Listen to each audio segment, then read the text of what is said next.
ao qual ele está. Ele só está se importando com ele mesmo. Se para ele está bom, já é. Se você não está pensando, que pena. Para mim está tudo ótimo. Ok? E isso é uma habilidade que ele precisa desenvolver. Porque pensa ele, por exemplo, no ambiente corporativo, na empresa. Ele vai poder apresentar esse tipo de comportamento o tempo todo? Não. E eu não estou dizendo aqui que o nosso propósito em ABA é retirar as estereotipias das crianças, tá bom? Não é isso.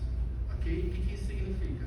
Pode ser que a criança tenha estereotipias, a gente só vai fazer intervenção se aquilo estiver atrapalhando ele. Atrapalhando ele para lidar com o outro e se ele estiver também com dificuldade para aprender alguma coisa. Ok? A estereotipia, então, se ela tiver uma função de autorregulação, por exemplo, a gente vai deixar a estratégia do indivíduo para se acalmar. E tá tudo bem. A gente não espera que ele seja igual às outras pessoas. Ele tem as próprias estratégias. A gente só vai realizar a intervenção se estiver trazendo um prejuízo social, acadêmico, cognitivo. E aí, de posse, então, dessa avaliação, a gente vai pensar nas intervenções das crianças, tá? E aí, para fechar sobre o desenvolvimento infantil, eu queria fazer algumas considerações. Primeiro, só há desenvolvimento se houver motivação, interesse e necessidade. Como assim? Se o Bento aprendeu que chorando ele consegue as coisas, e ele geralmente consegue as coisas desse modo, por que ele vai tentar de forma diferente? Não tem necessidade nenhuma. Ele não tem motivação, ele não tem interesse. Vamos supor que, por exemplo, eu tenho uma criança que a mãe é empregada doméstica.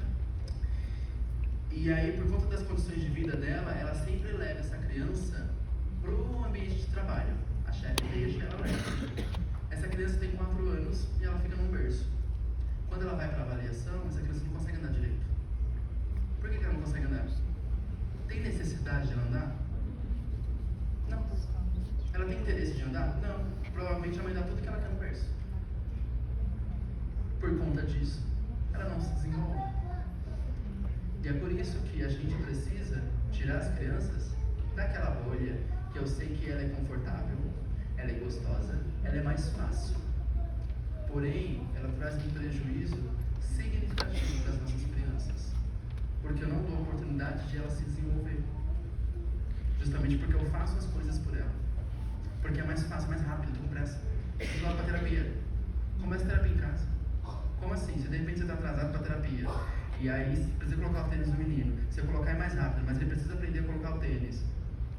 Chega na terapia um pouquinho depois, você já começou a terapia em casa. Isso vai ser muito melhor. O desenvolvimento ocorre de modo linear. O que isso significa? Quando eu falo de desenvolvimento infantil, tá? E aí pensando numa faixa etária, eu estou dizendo de crianças do 0 até os 6 anos, ok? Essa é a linha de desenvolvimento infantil. Os protocolos de avaliação geralmente vão até essa faixa etária. Depois disso é pré-adolescente, é adolescente, então não é mais desenvolvimento infantil, tá? Ele ocorre de modo linear. O que isso significa? Existem etapas que todas as crianças precisam passar. Criança brasileira, criança americana, criança da Europa. Não importa o lugar. Eu espero que essa criança passe por esses marcos do desenvolvimento. Ele é comum para todo mundo. E quando isso não acontece, é um atraso. Por exemplo, uma criança deve começar a falar, eu não estou dizendo balbuciar, mas falar uma palavrinha solta a partir dos 12 meses. Uma criança com 1 ano e meio já deveria ter um repertório de pelo menos 50 palavras. Marco, meu filho tem 2 anos, eu não falo nada. Ele tem um atraso no desenvolvimento da comunicação. E esse, inclusive, é o principal sinal, por exemplo, de autismo. As famílias conhecem a partir disso. Então é muito comum quando você faz anamnese, triagem com as famílias, e você pergunta, como que você percebeu? Aí a família vai trazer, é porque ele não falava.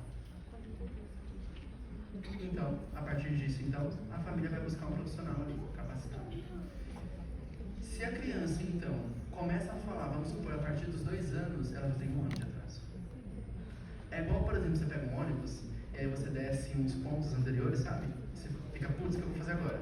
Vou ir andando, você não vai chegar atrasado? Perdeu alguma coisa. Vai ter que correr. E isso não significa que você vai conseguir chegar no horário e vai conseguir assistir, por exemplo, a palestra como você deveria. Porque você perdeu, chegou atrasado. No caso da criança é a mesma coisa. Então, assim, cuidado com falas. Isso eu digo até fala de profissionais, e eu ouvi isso recentemente de um familiar, inclusive, que está com suspeita. Ele tem 1 ano e meio, não se comunica ainda, e o médico falou, não, espera um pouquinho para a família, até os 2 anos. Espera um pouco, faz nada. A intervenção, ela vai prejudicar alguma coisa? Se ela estiver sendo feita corretamente, não. Ela só vai ajudar. Por que esperar, então?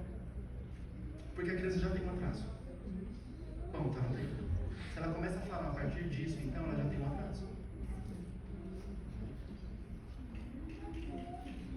As áreas do desenvolvimento se interseccionam. Meu Deus, que nome difícil. O que é interseccionam?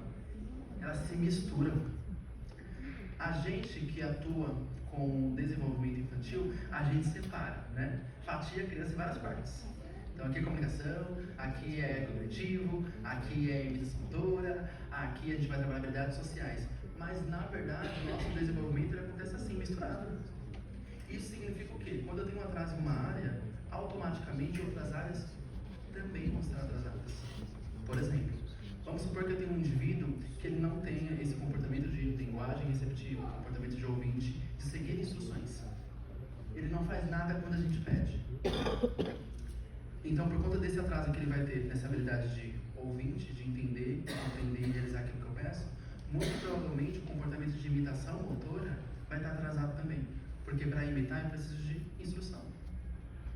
E a imitação ela é importante? Pra caramba. Vou dar um exemplo de imitação. Vamos supor que você está na academia e aí você montou o seu treino, ou o professor montou o treino, mas o professor não está lá. Só que você não lembra como fazer aquele treino. Você vai fazer algumas coisas, tem algumas opções. Primeira delas, vai ver na TV se de repente o treino está aparecendo, a gente vai fazer, de repente, um movimento. De repente vai olhar no Google, né? Vai olhar no YouTube como é feito, ou vai ver alguém fazendo e você repete. Isso é imitação. A imitação a gente utiliza ela todos os dias. Por exemplo, muito do que eu estou falando aqui são falas que eu já ouvi de professores, coisas que eu já estudei. Isso também é imitação vocal. Então a imitação a gente precisa para conseguir se desenvolver. E aí, por conta desse atraso que ele vai ter então nas habilidades de ouvinte, ele tem um atraso em imitação. A criança que tem um atraso, muito provavelmente para nomear objetos, ela não vai conseguir conversar. Porque se ela não consegue falar das coisas quando ela está na frente dela, como que ela vai falar das coisas na ausência delas?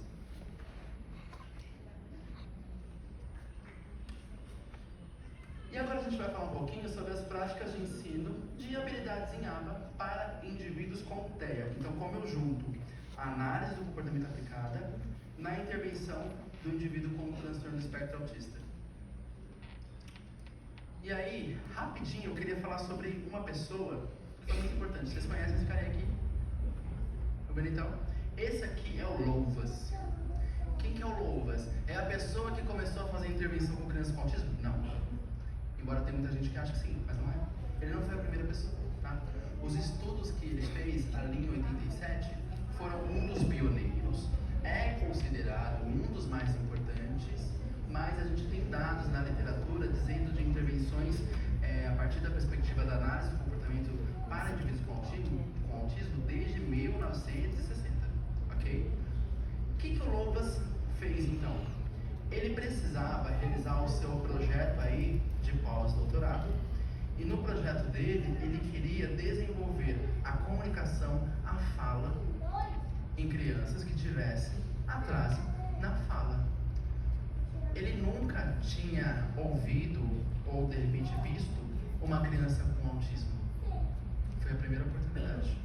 E o estudo dele foi pelo menos durante os 10 anos. Então ele conseguiu acompanhar essa criança crescer, ok?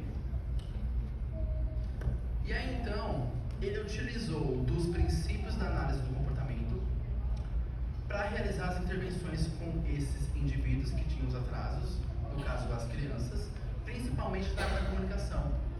Eu não sei se vocês perceberam o que eu disse. Eu disse que teve um psicólogo, pasmem, que fez intervenção para a criança falar. E é como começou a aula. Um psicólogo ensinando a criança a falar. Não foi a fome. Olha, dá um estou dizendo que a forma não é importante, a gente vai chegar lá. Mas começou justamente aqui.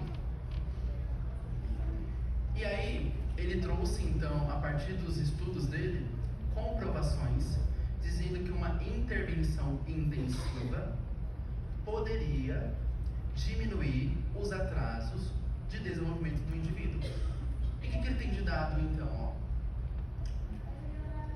Ele tem de dado que, a partir das intervenções que ele realizou, pelo menos metade do público conseguiu estar numa linha normal de desenvolvimento. Quando eu digo uma linha normal, não é naquele conceito tipo, mas a minha criança é normal, não é anormal, não é isso, tá?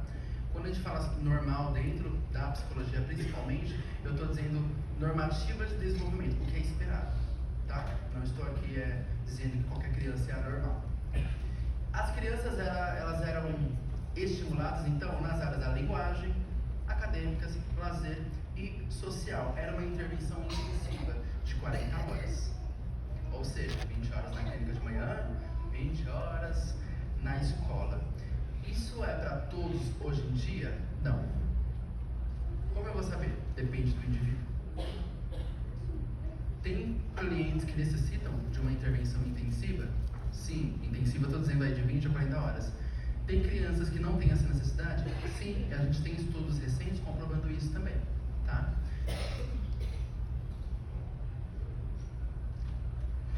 Então, os resultados mostraram que das 19 crianças a qual ele realizou a intervenção, 47% delas conseguiram retornar ao desenvolvimento esperado pela faixa etária, tá?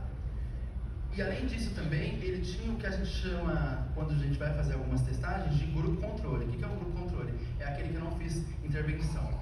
Tipo assim, placebo, sabe? Você dá um remédio falso, você vê o que vai acontecer com esse indivíduo, esse a gente vai chamar de grupo controle.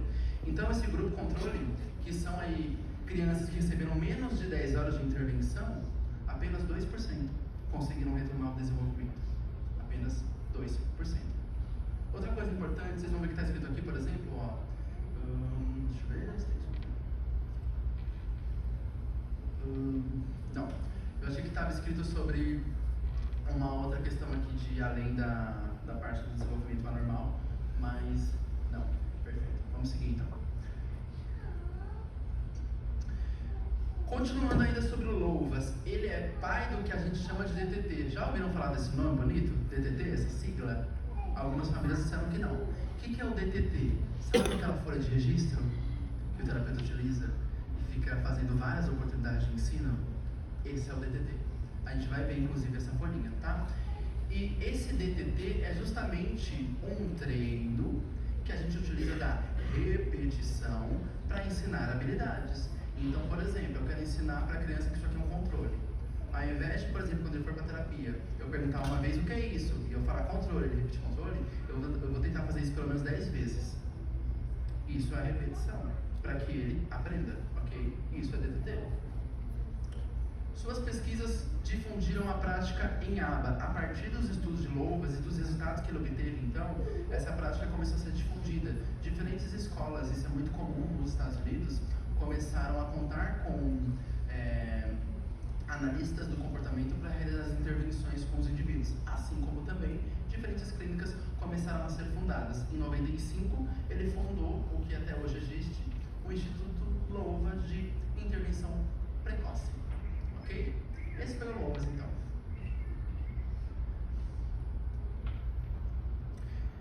Como a gente ensina habilidades em aba? Eu coloquei 6 passos importantes para o ensino de habilidades. Algumas delas a gente já viu, inclusive, durante, mas outras ainda não. Por exemplo, primeiro, existem diferentes formas de ensinar habilidades. Tudo bem? Por exemplo, no contexto acadêmico, é justamente como eu trouxe. A gente tem uma prova ali, tem uma cobrança, eu tenho que acertar.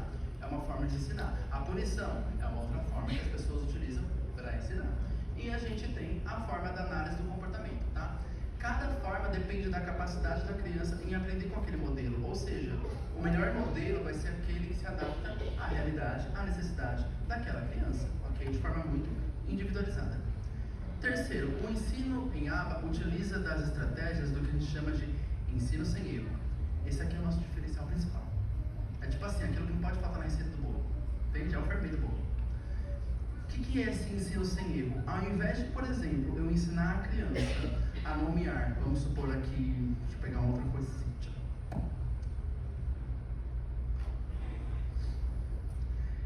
Esse estímulo aqui é um tênis, tá? Para quem não tá enxergando, um tênis. Ao invés de eu ensinar ele a nomear de modo que ele erre, eu posso, de repente, evitar o erro, para que incentive ele a acertar, a continuar. Aos poucos eu vou tirando essa ajuda até que ele alcance a autonomia, a independência daquela habilidade. Então a gente utiliza dessa estratégia. Por exemplo, vamos supor que eu tenho uma criança que ela repete o que a gente fala, tá? Seria um pré-requisito para esse treino, por exemplo. Mas não sabe que isso aqui é um tênis. Um ensino normal, de repente, vai fazer o que é isso? A criança não vai falar nada. Ei, tá errado, o que é isso? É um tênis. É tênis. Tá bom. Ok? Aí na próxima oportunidade, pode ser que a criança de repente repita o tênis. Aí a mãe vai perguntar, o que é isso aqui? Não responder, a mãe ficou nervosa. Ok? Isso é ensino normal. No ensino em ABA, muda um pouco a chavinha. O que é isso? Tênis. Eu dou a resposta para ele. Ah, mas ele não vai errar. É justamente esse o segredo, ele não vai errar. Eu dou a resposta para ele, então. Tênis. Em diferentes oportunidades. Lembra do DTT? Tem diferentes oportunidades, diferentes dias, eu vou dando a resposta. Só que o que vai acontecer no meio, eu vou diminuir essa ajuda.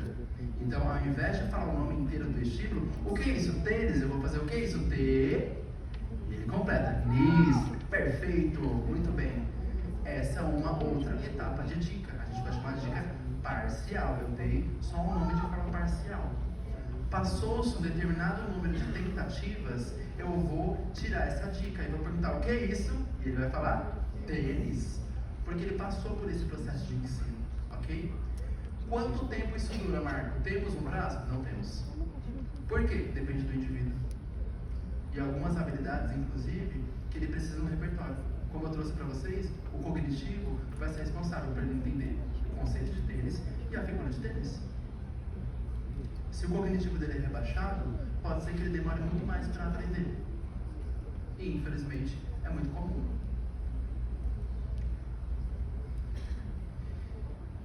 Então, a gente utiliza ali no quarto passo o uso das dicas. Como eu trouxe para vocês, a gente vai dando dica, conforme a criança vai fazendo, eu vou diminuindo as dicas, e por último ele faz de modo independente. Desse modo, ele não erra, ou pelo menos eu diminuo o número de oportunidades de erro para esse indivíduo. Isso faz com que ele fique motivado, e a motivação é a chave do negócio, até porque tem crianças que não tem muita motivação, né? No caso de erros, porque sim, os erros vão acontecer, isso aqui é o mundo ideal. A gente tem procedimentos específicos para fazer essa correção. Percebem como a aba é toda sistematizada? Tem toda uma forma de fazer? Conforme a criança aprende, então, a gente vai mudar o tipo de dica, como eu disse para vocês, dica total, parcial, independente. E vamos avançando nos programas. É dessa forma que a gente ensina habilidades em campo. Isso funciona para todas as áreas do desenvolvimento. Isso é para comunicação, isso é para motor, isso é para percepção visual, isso é para obediência. Para cada tipo de treino eu vou dar um tipo de ajuda, depende daquilo que eu quero ensinar, ok? Então a gente tem tipos de dicas que são específicos. Eu posso dar uma dica física para o indivíduo, por exemplo, Bento, faz igual. Eu dou uma dica para ele levantar os braços. Então é uma dica física, ok? Por que eu usei a dica física? Porque nesse tipo de treino, a dica física ela é mais recomendada. Pode ser uma dica vocal. O que é isso? T, e ele completa. É uma dica vocal. Por que aqui eu usei esse tipo de dica e não o outro de dica física? Porque o objetivo é diferente. Uma coisa é eu ensinar o motor, outra coisa é ensinar a comunicação. Não tem como pegar a língua da criança, né, e fazer com que ele realize ali a palavra corretamente. A gente tem uma dica gestual também. Por exemplo, eu digo para o Bento: Bento, aponta para mim a letra A. E aí eu uso uma dica gestual. Eu aponto. Ele vê eu apontando e sabe onde é para apontar. De novo, aos poucos eu vou diminuindo essa dica para que ele tenha independência do treino. E a gente tem uma dica que tem um nome difícil, que chama-se intraestímulo, que nada mais é de uma dica no próprio estímulo. Ou seja, aqui eu tenho um exemplo de 2 estímulos, um morango e uma banana, e eu quero que o Bento aponte o morango. O que eu fiz? Aumentei o tamanho do morango. Não fica mais fácil para ele? Uma dica que eu faço diretamente no estímulo. Não é apontando, não é falando, é no próprio estímulo. A depender do treino, a depender do indivíduo, eu utilizo um tipo de dica. Pode ser que de repente, por exemplo, no processo de ensino, a minha criança não está aprendendo a fazer imitação motora, quando eu dou uma dica física, eu dou uma ajuda para ele. Aí eu vou usar uma outra dica, talvez colocar um espelho na frente dele. E aí ele me vê no espelho e ele quer fazer. Putz, não deu certo, coloca uma sombra. Então você está na frente dele, e aí tem um outro indivíduo atrás da criança que dá aquela forcinha para ele realizar um movimento. A gente vai trocando a estratégia a depender das dificuldades que ele apresenta no processo. Ok?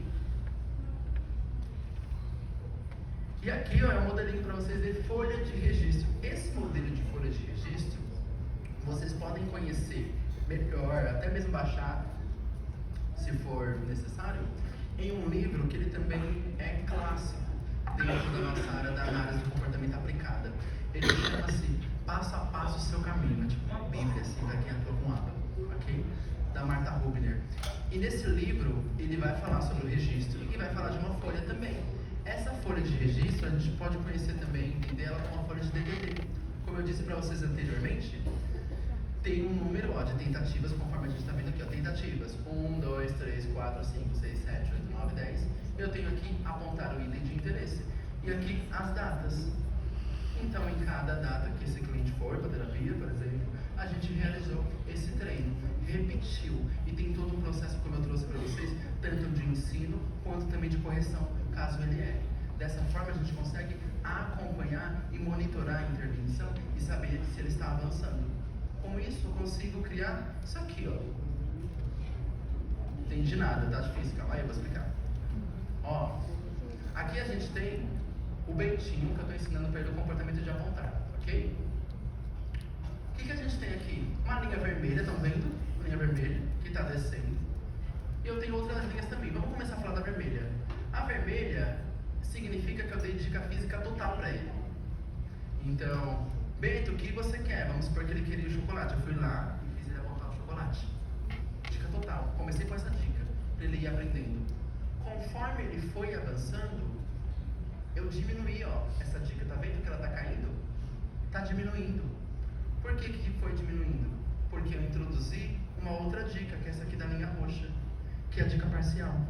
Então, ao invés de pegar no dedinho dele e modelar todo o apontar, eu dei só um toquezinho. Aí ele já entendeu que ele tem que apontar. Então, a dica física diminuiu e a dica parcial aumentou. E depois, o que a gente vai ver?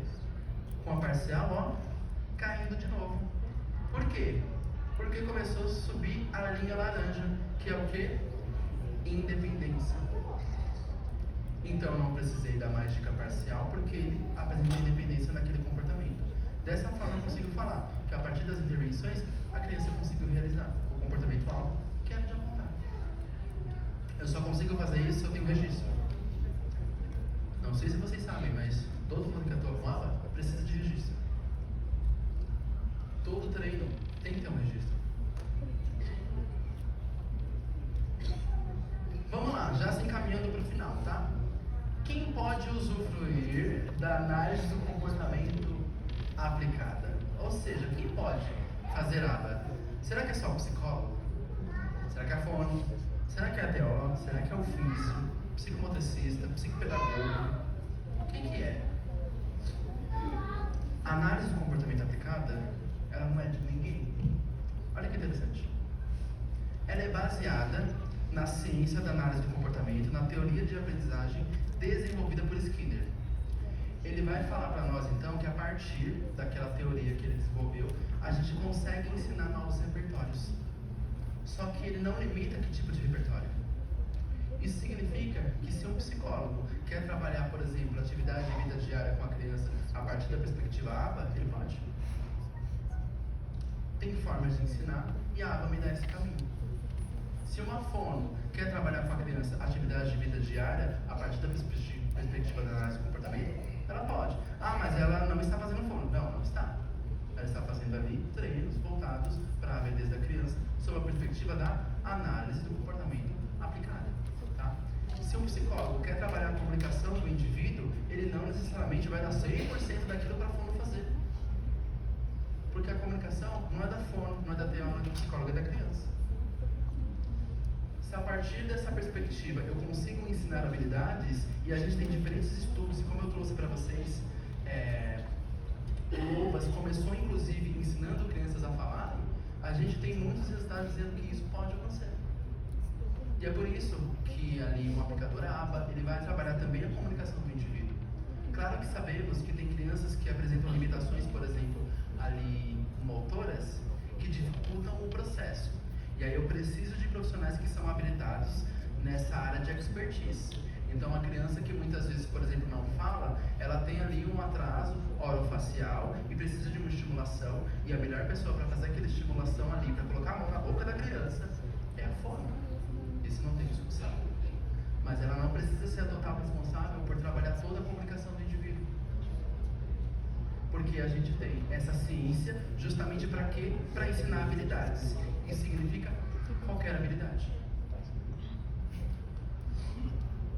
Então, como eu disse, qualquer pessoa que tem esse domínio sobre a ciência pode utilizar os seus princípios.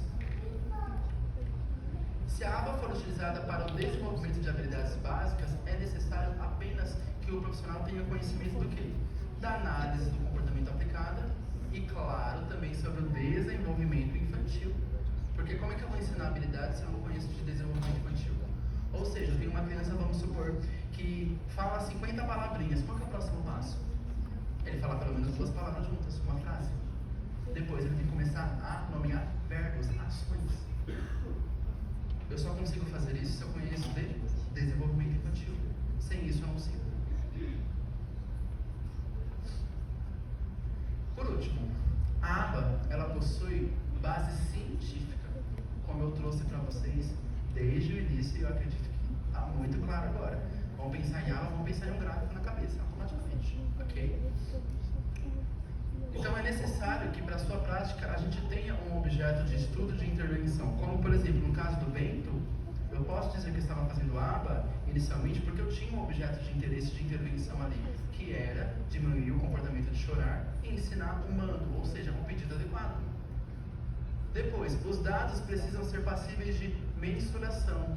O que isso significa? Eu preciso registrar em algum lugar para ter certeza que a partir da minha intervenção essa criança avançou. Não é achismo. Eu tenho um dado que comprova isso. A tomada de decisão é baseada nesses dados. Como assim? Como eu trouxe para vocês. Se a criança de repente não está avançando em um tipo de imitação motora, em um tipo de dica que eu dei, eu vou tentar dar outro tipo de dica para que ele consiga ali realizar o comportamento alvo de fazer imitação. E a gente vai fazendo essa modificação de como ensinar a partir das dificuldades que ele vai apresentando. Então a gente toma decisões de intervenções baseados nesses dados. De novo, não é porque eu acho que ele não está aprendendo. Eu tenho um dado que me diz que ele não está aprendendo. A gente precisa trocar de treino. A gente precisa trocar a forma de apresentar esse treino para o indivíduo. Por último, sendo assim, sem dados não é ciência. Sem ciência, a intervenção não pode ser considerada como ato. E o meu desejo é que, a partir de toda essa apresentação, não quero que ninguém bata a porta em nenhuma clínica não, tá bom? Não é, vou dar barraca aqui, não é isso. Mas, principalmente vocês como famílias, tenham essas informações do que de fato é a aba, como ela deveria ser e o que ela precisa ter para ser considerada a aba. E, a partir disso, fazer as cobranças, assim como também realizar as intervenções em casa com base nessa ciência. Muito obrigado para você.